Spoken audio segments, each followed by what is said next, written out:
Great shirt. Thank you. Great thrust.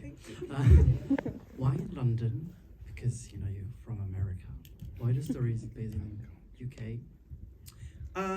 Because I felt like his circumstance helped to explain why he did the things he did. The isolation and like not being in a place that is home, I felt like made him. It exemplified his desire to get away from things and to run away from the problems in his life. And he kind of, in the backstory of the character, he kind of left America to come here and go to school, where he met his friends and met his husband, and continued to kind of, when his mother died, he just stayed.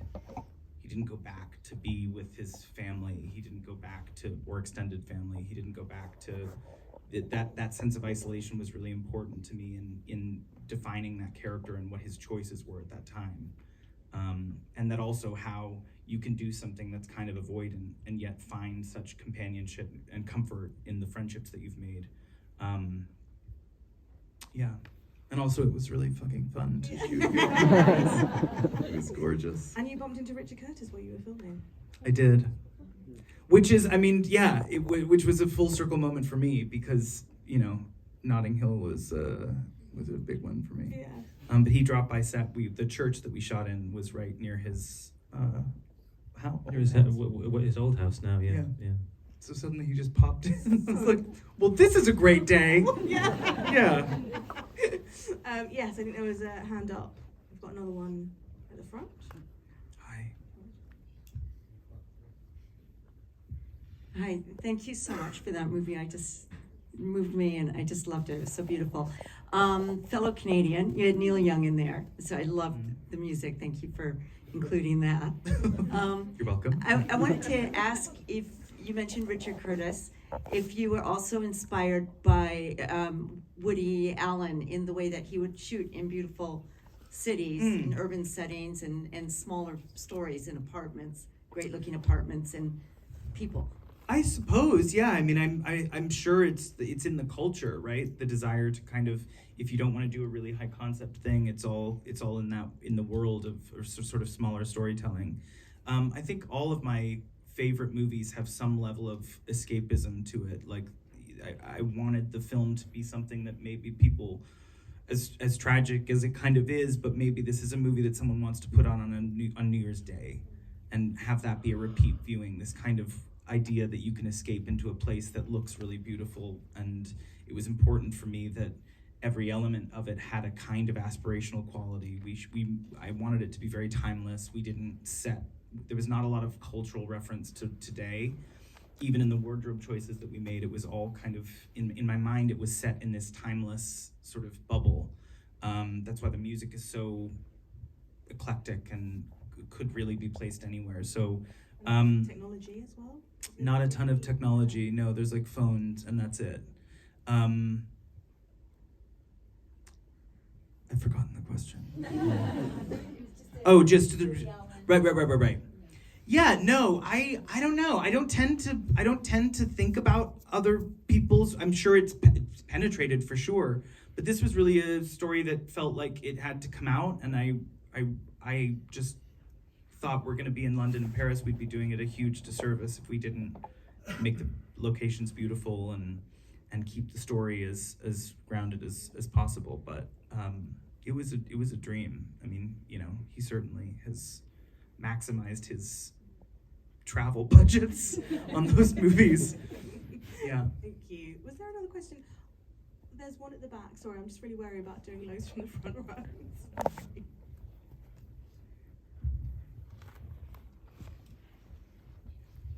This room must have like soundproof walls. Oh yeah. When it gets silent, it gets dead fucking silent. Hi guys, I want to say thank you very much. That was beautiful. My question is about the visual side of it. There was so many stunning shots in there. How much of it was pre-storyboarded versus how much of it was like organic on the day? Does that make sense? Like. Yeah. Very little was pre-storyboarded, mainly because we couldn't get into the locations. Shooting in this city is really fucking annoying. Not in the sense that it's a wonderful place, I love it dearly, because that'll be the headline. But there's a lot of tricky things. There's like, you can't get to very strict permitting, and our locations, we couldn't have our locations for a long period of time, so you had to kind of get in and out. So in order for us, it was more about setting a visual scene. I worked really closely with Ula in terms of making sure that we got the visual aesthetic as sort of acutely as we could before we got into the locations. And then I would get in probably the day before with Ula, and we would look at where we were shooting. We would try to block as much as we possibly could. The sing-along off the top of the show, the little Christmas carol off the top of the movie, we actually had to block. Like, I got in there for one day, assessed, we measured the living room, but we couldn't get in because people were living in the house, and then we had to clear all the furniture out. So we then went to a rehearsal space, blocked out that entire Christmas carol scene on like taped out sections.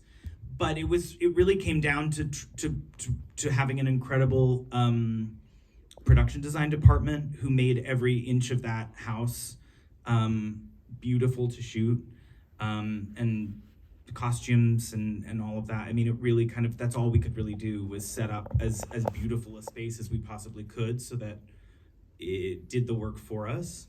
I wish that, as someone who likes to pre-plan, I wish that we had more. But it also allowed for a kind of spontaneity, not only in what we shot, but how we blocked it too, so. Thank you. I think we have time for one more question. We've got somebody at the front, very keen.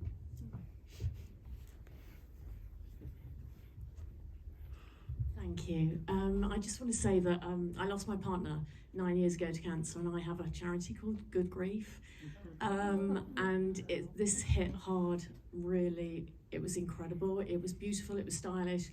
And I think that line that Celia says at the end, where she says that to avoid sadness is to avoid love, just epitomised the whole feeling of grief. So thank you so much, because this is going to be such a huge success with the grief community. And we can just thank you, and I know from the bottom of my heart when this comes out that it will be massively, massively successful, and it will resonate with so many people, because it was, as you said, so truthful, and it was full of hope, and it was full of joy, and it was full of love. So just thank you so much. It was amazing.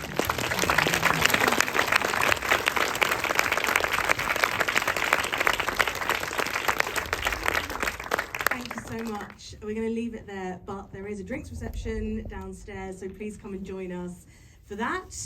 So the film is going to be out on the 5th of January on Netflix globally. So make sure you do tell your friends, rewatch it, sob again. Thank you so much Thank you so much for coming. I know this is time out of your lives. I so appreciate